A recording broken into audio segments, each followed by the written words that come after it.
Hey everyone, before you think this is clickbait, give me a minute to explain. So just with this Chase Sapphire Reserve gaining popularity, I do believe another card is gaining popularity and truly underrated, and that is the American Express Green Card. I think it's definitely underrated because of the restrictions Amex has been placed on their cards, and as well as the nerfs that could be coming, including increased annual fees. How about even that dreaded family language, which makes this card even more important to get if you want to be in the American Express ecosystem. Well, how do I know? Because I have the American Express Green Card right here. And it's a great starter card to have, a true beginner travel card you can definitely use in your ecosystem. I use this card in my daily life, and I have perks that can offset that $150 annual fee. To show you how underrated it really is, I'm going to compare it with the Chase Sapphire Preferred and let you know and show you side by side which card is really good to use and show you why you should definitely consider the American Express Green Card. Hey viewers, I'm doing a free giveaway for my channel, and basically the free giveaway is a World of High Club Access Award. The award expires on February 20th, 2025, so make sure to watch my videos. Here are the rules. Subscribe to my channel and comment. The more comments you do, the more chance you have of winning this award. Also, the more comments you make, the better chance you have to win. I will select a winner at random, and meaning that comment at any video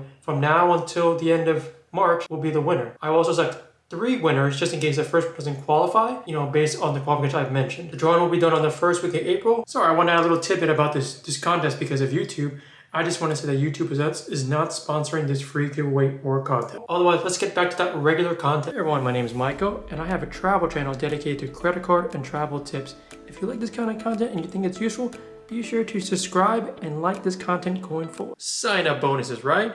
Well, the Chase Sapphire Preferred has a 60,000 point offer right now for 4K in 3 months, with rumored in-branch offers of 75,000 by Doctor of Credit in the brand. While the Green Card has a slightly lower offer of 40,000 Amex points with a spend of only 3,000 in 6 months, which is nice because it gives you more time to meet that minimum spend on the sign-up bonus. And when we got this card last year, it was elevated as high as ever, 60,000 Amex points for the same amount of spend, but in 3 months, but awesome to see.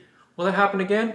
Well, we'll never know, but definitely be on the lookout for that. By the way, 40,000 points of American Express is very solid because, to give you an example, you can take those points and transfer to transfer partners and book a business flight to Spain from America for only 34,000 avios through Iberia, which is a transfer partner from American Express, with a cash price just shy of $3,000. So you can see how valuable those points are when you transfer those to airline partners. Let's go to the multipliers here. And so the Amex Green Card is very simple. It is a travel card and a 3x travel multiplier on airfare, trains, buses, transit, all that kind of stuff. Oh, the Chase Sapphire Preferred is a little more complicated with a 2x on travel, 5x on the travel portal, 3x on dining, online streaming, and then 3x on online grocery, which is very weird. So to show you, it's not a true travel card compared to the Amex Green Card. How about the perks of the Chase Sapphire Preferred? Well, it's got that nice $95 annual fee with that $50 hotel credit, which is kind of hard to use nowadays, especially with inflation.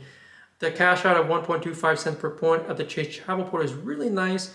No foreign transaction fees. You've got some DoorDash subscription fees and Instacart, which is pretty useful as well. While with the American Express Green Card, you've got that clear credit, which is already a $189 value, which can clearly offset your annual fee, and it's very useful if you do any type of travel, even once a year, because it really does help, especially with the lines at the airport nowadays.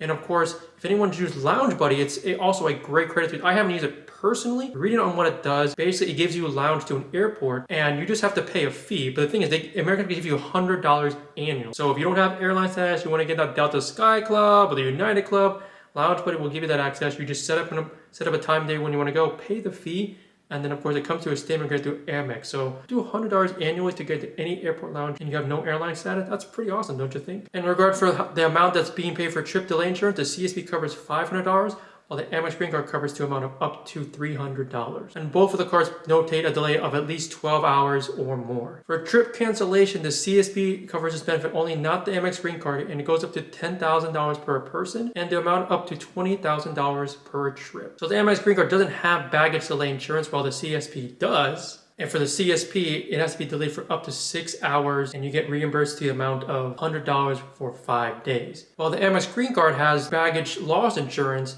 the baggage loss insurance covers up to $1,250 for a carry-on and up to $500 for a check-in luggage. The CSP covers up for purchase protection up to 120 days and up to $500 per claim, $50,000 per an account. For the Amex Green Card, it's up to 90 days and it's $1,000 per an item, and up to $50,000 per calendar year. And let's move on to the last part here, transfer partners. So the airlines they commingle are the following. And we have about 9 airlines here in one hotel. For the airlines, we have Air France, Aer Lingus, Air Canada, British Airways, Emirates, Iberia, JetBlue, Singapore, and Virgin Atlantic.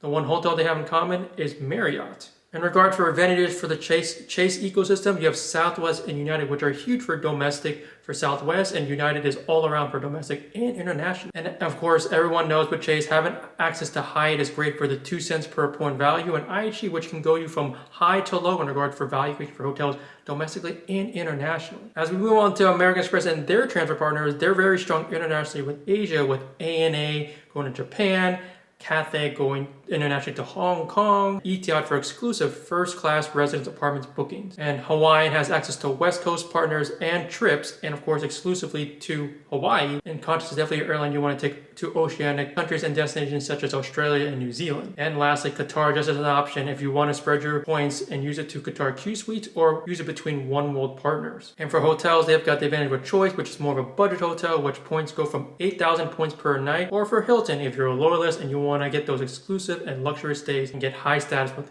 Hilton hotels. In the end, Amex Green is a great starter travel card, especially for American Express, because of the fact that you get basic travel perks, multipliers are very simple, and you get perks that offset that annual fee with Lounge Buddy and Clear. Definitely should use it, as I use it every day in my life, and definitely should consider just going forward. As for Chase, it's a very simple ecosystem with Hyatt and a lot of good value in transfer partners, but very confusing with the multiplier, so definitely consider that as well. So I appreciate everyone joining in and listening, and like I said, it's nice to hear and talk about 2 cards that are very similar in value, and I think you should definitely consider the American Green Card for your next credit card, especially if you're a beginner as well. So as I say in all my videos, life is short, travel more. I'll see you all in the next one.